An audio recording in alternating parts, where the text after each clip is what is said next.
afternoon's final speaker here is Dr. Thomas Krygolski. Dr. Thomas Krygolski received a BS in Physics and an MS in Electrical Engineering, both from Rensselaer Polytechnic Institute, a fine school. He received his PhD in Electrical Engineering from Georgia Institute of Technology in 1998 for developing a novel fabrication technology for high-efficiency, low-cost, single-crystal silicon solar cells. In 1998, Thomas joined the Intelligent Micro-Machine Department of Sandia Laboratories to work on the development of silicon surface micro-machining technologies for optical micro-electromechanical system applications. Ladies and gentlemen, please welcome Dr. Thomas Krygolski. Thanks, Doug, for inviting me to this conference. Let's see, I'd like to also thank the audience, the real diehards who were stuck around for the last talk of the day, through that 30-minute break. When I put together a presentation for this conference, I had a real technical presentation in mind, something geared toward people familiar with the area. I think I'm going to throw that out the window and just start with a presentation that hopefully everyone can understand, and people that haven't thought about this 24 hours a day. Just to get an idea, how many people really know what micro-electromechanical systems are, or MEMS? Have heard the words? Maybe you've seen it on CNN? Okay, good. The kind of work we do at Sandia National Labs, or the kind of work that I'm going to talk about, deals with the fabrication issues for MEMS, the technologies that we use, and give some examples of the micro machines that we fabricate. Essentially what it comes down to is we're using the technologies that were developed for integrated circuits over the last 40 years and trying to apply that to make mechanical devices. Mechanical devices are attractive to us at Sandia because they're radiation hard, they're reliable, they can be made in large quantities at a low cost. So for the applications we have, those are very important properties. Just to give you a little background, the types of devices we're talking about are rotating gears, electrostatic motors. In the micro domain, when you really have a set of mechanical conductive films made of polysilicon that are interleaved with what we call a sacrificial material, an oxide that can be removed later on down the line. So the structures that we're building are typically gears, say, that are 200 microns in diameter and only 1 or 2 microns thick. Those are conductive. How big is micron? A micron is 1/millionth of a meter, 10 to the minus 6 meters. So might be, human hair is roughly 10 microns in diameter. On the order of a red blood cell or a dust mite. Very, very small. So those are the dimensions that we're dealing with here. To give you an idea of some of the actuation forces that we use, typically most of our actuators are built behind an electrostatic principle, where if we have two conducting bodies held at a different potential, they'll tend to attract each other. We also integrate a set of springs, so when that electrical potential difference is removed, they spring back. So by modulating the voltage potential between the two, they can oscillate back and forth.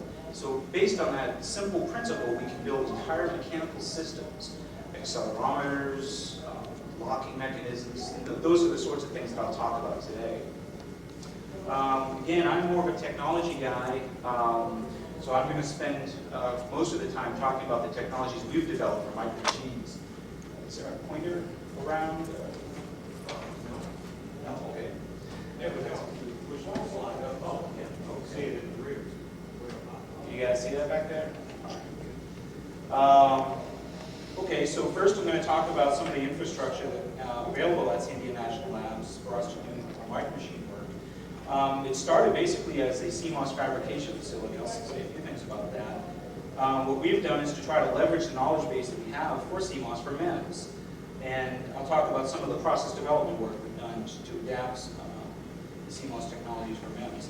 I'll then talk about our 3 main technologies we have to build micro machines, what we call our Summit 4 technology, which is 4 refers to the numbers of mechanical layers of polysilicon that we can use to fabricate our machines, as well as the technology, our next generation technology that I'm responsible for developing, the Summit 5 technology.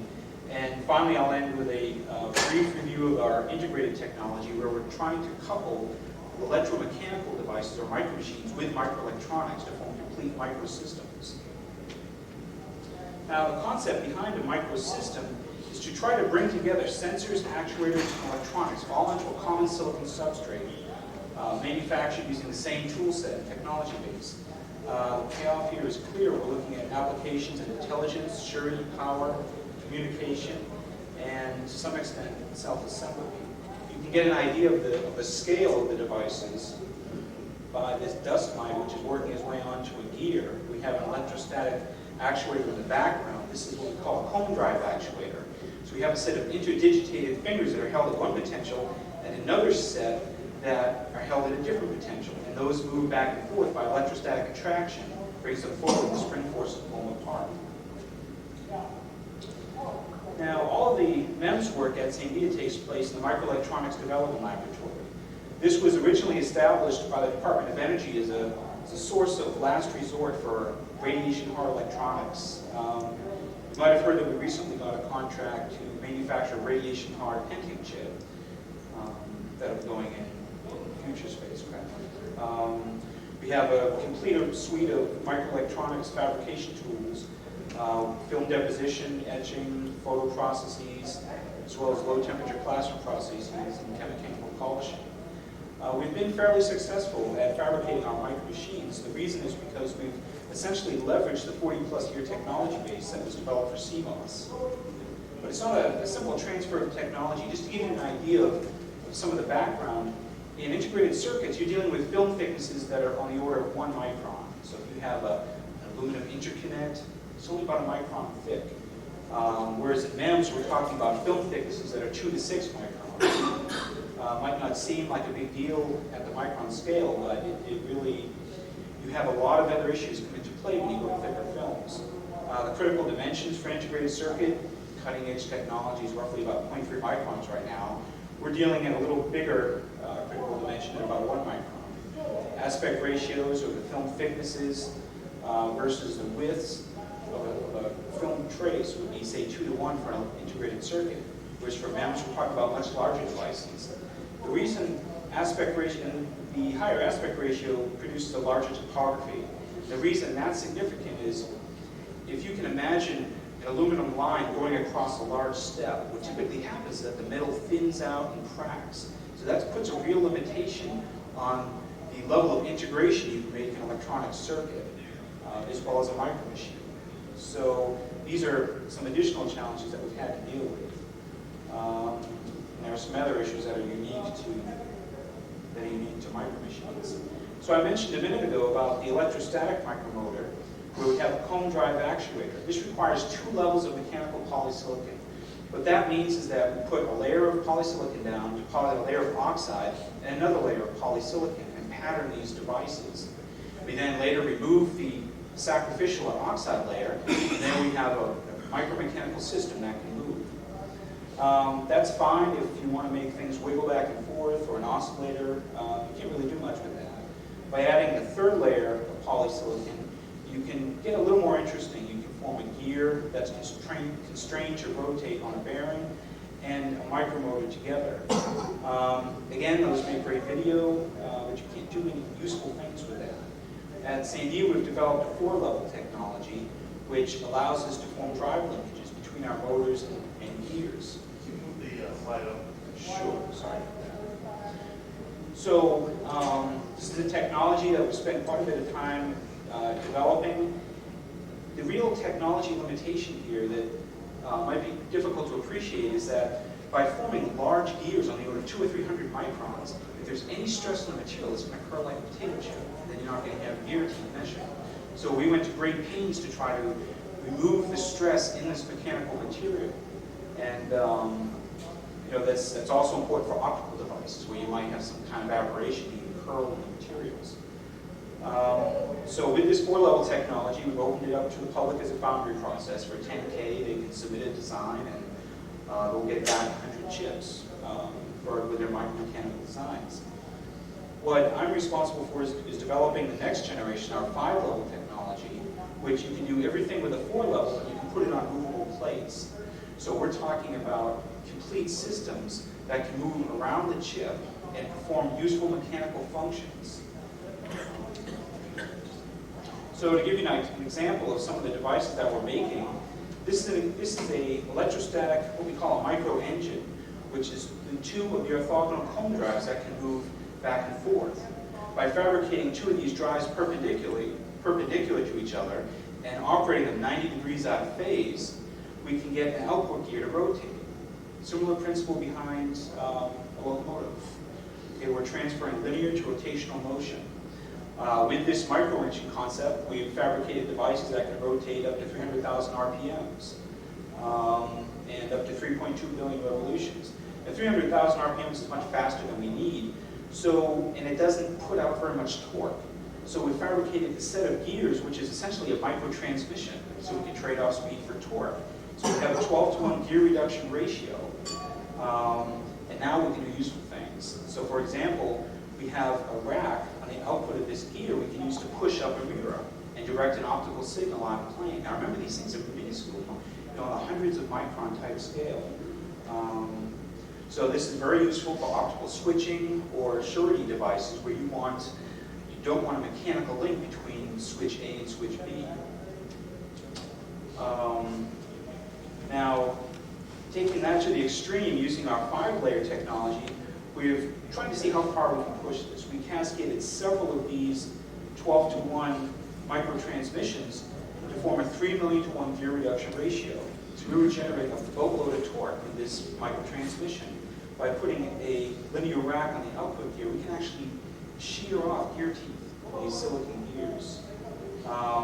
Turns out one revolution of the micro engine at the beginning, by the time it's transferred to the linear rack, one revolution equals about 8 angstroms of movement. So, I mean, it's extremely small movement, but it's very high torque. And there's also some issues by going to multiple layers of polysilicon. We can form comb drives that are very reliable. They have very, very good in-plane stiffness, so there's no tendency to curl out of plane. And it turns out the amount of force depends linearly on the height of these features, so we can generate high-force, reliable micromachines. So to put a few of these things together, this really is a sort of an advanced device. This is our sort of tour de force. Using the 5-layer micromachine process, we fabricated a 24-bit mechanical discriminator that would be used as a surety device on the weapon. The idea is to somehow constrain how this micro engine and microtransmission would pop up the mirror and direct an optical signal. Well, you can sort of, based on what we've talked about now, you can see how this comes together. You have a micro engine which drives a microtransmission that pushes a gear with a set of power coupling, which pushes a plate with a set of power coupling gears. These gears the power coupling plate is constrained by a pin and maze configuration shown here. And you enter the code by moving the position of the pin. Okay? So we reach a decision point, you can either go up or you can go down. If you go up, you reach a dead-end position, there's an entry-reverse mechanism, your device is locked up. If you move the device down by entering the correct signal into this comb drive, you move on to the next decision point. By going through 24 of those decision points, you have a 24-bit mechanical discriminator. Once these gears from the power coupling, once these power coupling gears are engaged, you can use this mirror control engine to drive this transmission, which pushes the mirror, and an optical signal from below the substrate is directed to a mirror device on the other side, and that completes the electrical signal. Now, in the video that I have, I'll show you an example of that device in action, so you can see that it really does work. Also, I should make a plug for the designer of this, Steve Rogers. He won the grand prize in the Excellence in Design competition for Design News, and this is regarded as the most complex micromechanical system to date. And it's used for a practical purpose. It's used for a real purpose, that's right. That's the important thing. So much of MEMS is just getting something to wiggle, have a dust mite walk over it. Makes great video, but it's not useful. But that device was, correct me if I'm wrong, that was a lockout for nuclear bombs, right? Yeah, surety device. Well, yeah, not a... We don't like to talk about nuclear bombs. I mean, the stuff that we do isn't even in the same. Well, in worst case hypothesis, it would help to foil for terrorists, potential terrorists from grabbing a nuclear bomb and doing something. That's right, because it is a mechanical device in a high radiation environment, the electronics won't get fried. I mean, you're basically just putting in a signal, and and that's your strong link. That's what's interrupting the chain toward launch. But looking more at commercial applications, I think one of the most exciting areas in MEMS today is the idea of integrated microsystems, bringing together the micro actuators that I've talked about, as well as sensors and optical sources and microcontrollers all onto a similar substrate, trying to fabricate all of these devices in what we refer to as a microsystem. The payoff here is high reliability, high functionality, and by fabricating them on a monolithic substrate, hopefully low cost. Now at Sandia, we developed a technology that we think is the right approach to dealing with a lot of the unique fabrication issues that comes with MEMS. Now, as a little background, with micro machines, you really have to subject it to processing conditions that would destroy an integrated circuit. You have to bring it up to high temperatures for long times, and that would ruin any microelectronic circuit that you fabricate. Another problem is that, again, the topography. You can't have metal lines running over huge features or huge aspect ratios. So at Sandia, we came up with an approach of fabricating the micro machines first before we fabricate the microelectronics. That way we can do high temperature anneals without wrecking our CMOS control circuits. To deal with the issue of topography, we first etch a trench in the silicon wafer and fabricate the MEMS that are recessed in a trench so that you can see the electrical lines are at the same level to connect the MEMS and the control electronics. So the advantage of this approach is that it's modular and monolithic. You can independently optimize your MEMS and CMOS control circuits, and it's also tolerant to thermal cycles, and most importantly, we're using standard CMOS technologies. Once you fabricate the MEMS, you can take your wafers to basically any foundry and fabricate your CMOS circuits anywhere. Question? A couple of questions on that. How tolerant of thermal cycles is that at all? Like, what kind of range of temperature is that? Well, for the micro machines, we'll typically anneal them in excess of 1,000 degrees. Is that operating? No, we have to anneal them. When we deposit these films, I mean, if we release them, in other words, remove the glass that's essentially encasing them, they'd curl up like a potato chip, and they'd be useless. So we have to subject them to high temperature anneal steps that essentially recrystallizes the film and removes any intrinsic stress in the film. Now, if we did that if we did that with the control circuits in place, right? I understand. Yeah, I'm just saying, in terms of suppose you have a purely mechanical. I'm trying to understand the thermal environment. Like, how hot do those things get before they lose their capabilities?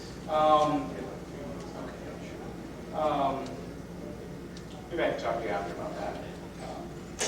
Let's see.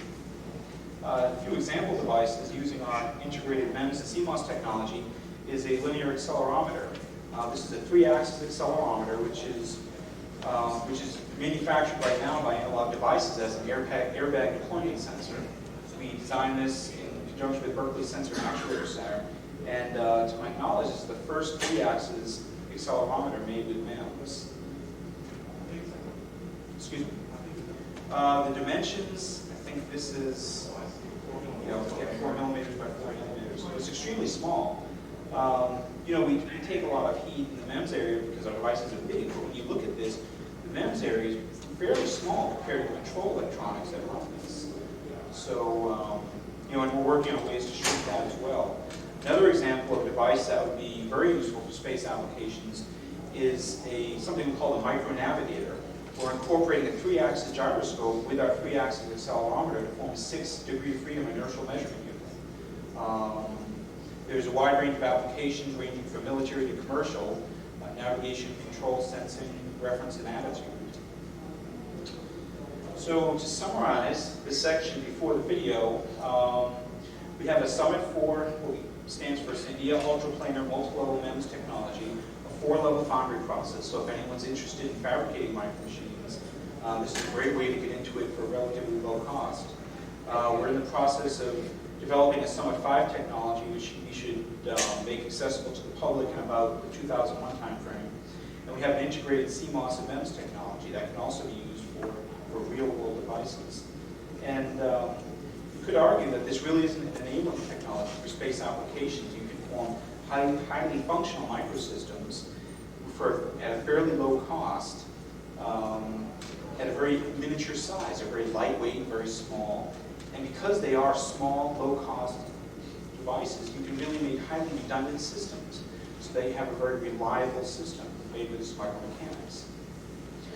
So I have a short video which will describe some of the micro machines that were fabricated at St. It's about 5 minutes long. Is that Okay, yeah, that's fine. So just as a little summary, you're talking highly capable spaceships the size of a coffee can that are highly redundant or extremely robust. Is that one way to phrase it? I think that's feasible with this technology. I mean, people are looking at miniature propulsion systems, people are looking at miniature communication systems, in addition to the navigation and control systems I talked about here. So, you know, I think in the next 10 or 15 years, we're going to see a lot of advances in this field geared towards space applications. Let's roll the film.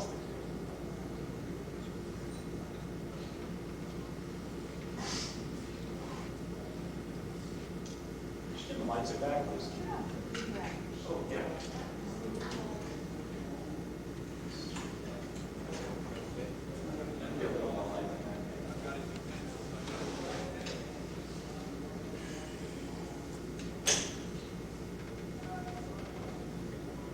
Okay, what I'm first going to talk about is a torque converter that I mentioned that we use a set of gear trains. We have a micro engine driving a small micro transmission that gives you an idea of the scale here. Again, we're trading off the high speed of the micro engine for a higher torque. The micro engine is running at about 146,000 RPMs. This is a set of those micro transmissions cascaded to form a 3 million to 1 torque converter. So these devices do work. They work very well. And by operating them, These are movies? yes. This is computer animation? No, this is video. You can see a little bit of dust and garbage in the background. So this is the real thing. You can't tell on this video, but the output gear on the left, right here, is moving extremely slowly. This is a linear rack. Because the comb drives move such small distances, we can use the micro engine to transfer from linear to rotational back to linear motion and get thousands of microns of displacement. So with this, we can position optical mirrors, do several positioning ways. Here we have a pop-up mirror that we will reflect a laser beam out of a plane. See that? We can increase the reflectivity by coating these with gold or aluminum. And they can be operated at very high speed. This is not this isn't video that's sped up. This is a real thing in action. So we're looking at switching time to about 63 milliseconds. This is a different type of motor. This is our indexing or stepper motor, which can give very precise positional accuracy. What's the dimensions there? That's about a 500 micron diameter gear, moving back and forth. So we can get this guy moving pretty quick. This gives you very accurate position. So we're up at 205 feet per second.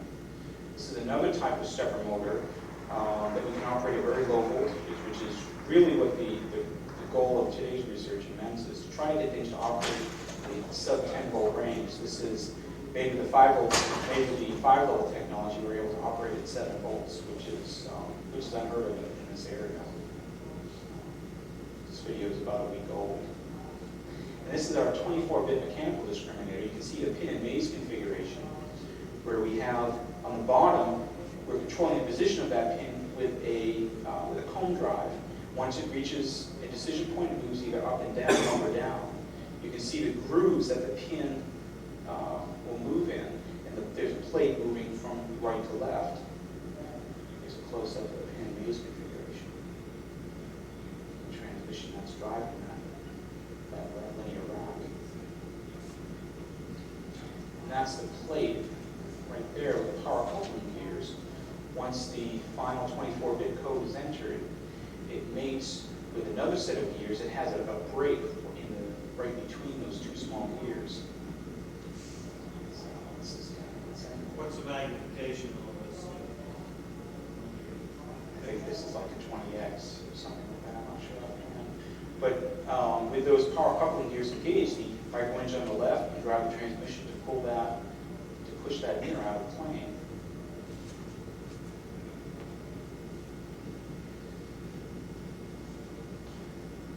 Okay, just to give you an idea of how durable these micro engines are. Even with the cap from this mics, these devices still work. So, you want to put this guy through a little bit of stress. I imagine this is what the...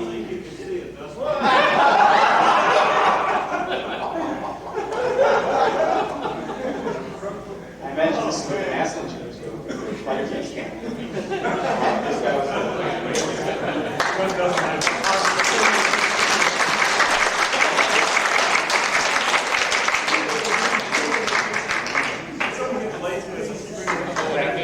guy was...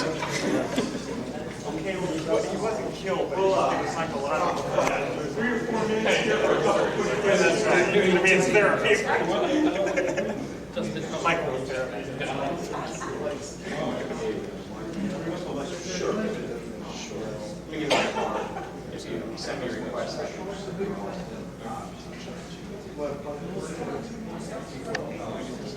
Questions?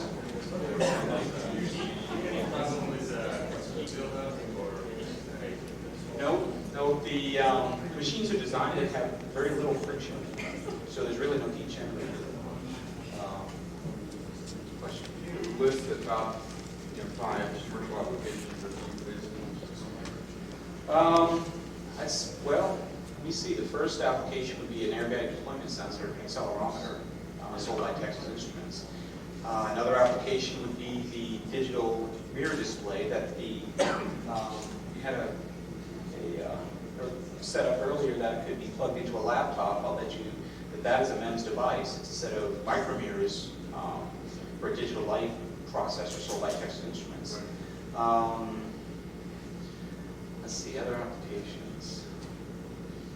In the telecommunications industry, people are fabricating large switches, optical cross connects using this technology. Really, optics is an excellent area because these devices are so small they can't really move massive things, but they can switch an optical signal very well. So I think in the next 10 years, you're going to see a lot of MEMS applications, particularly in the optics area. People go to very small micro displays for handheld devices, and I think you're starting to see that now with the Texas Instruments device. Have any of the spacecraft manufacturers come to San Diego giving you some ideas for requirements if they really want to make a micro spacecraft? Yes. I'm trying to think of what I can talk about. People have come to us with ideas for adaptive optic systems. It's very easy to form piston mirrors so that if you have an optical image through some type of space aberration, you can have a faceted set of mirrors that will move in a piston fashion to correct phase distortions. So adaptive optics which is used in basically every new micro telescope manufactured today is finding a brand new use.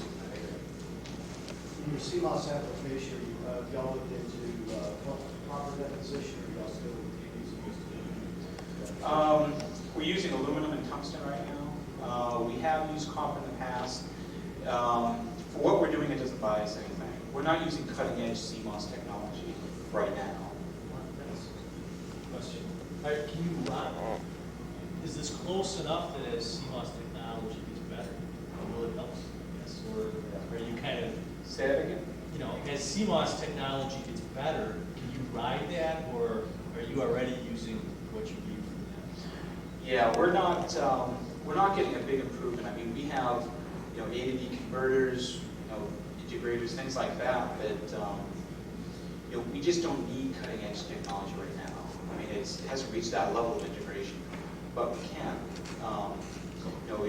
I think once the micromechanics advances to a further state, then we can really make good use out of high-end CMOS. Are you doing any it's a huge area. Well, if people are using micro machine channels to do polymerase chain reaction types of tests, if people wanted to do other tests, say some kind of viral test or AIDS or something like that, you can use very small samples and analyze them in very small chambers. Another example we look at is for biochemical weapons. We wanted to manufacture a sensor that we could give to a soldier. They could detect several types of things in a very small area that are very sensitive. Excuse me. Mine is strapping a camera to one of these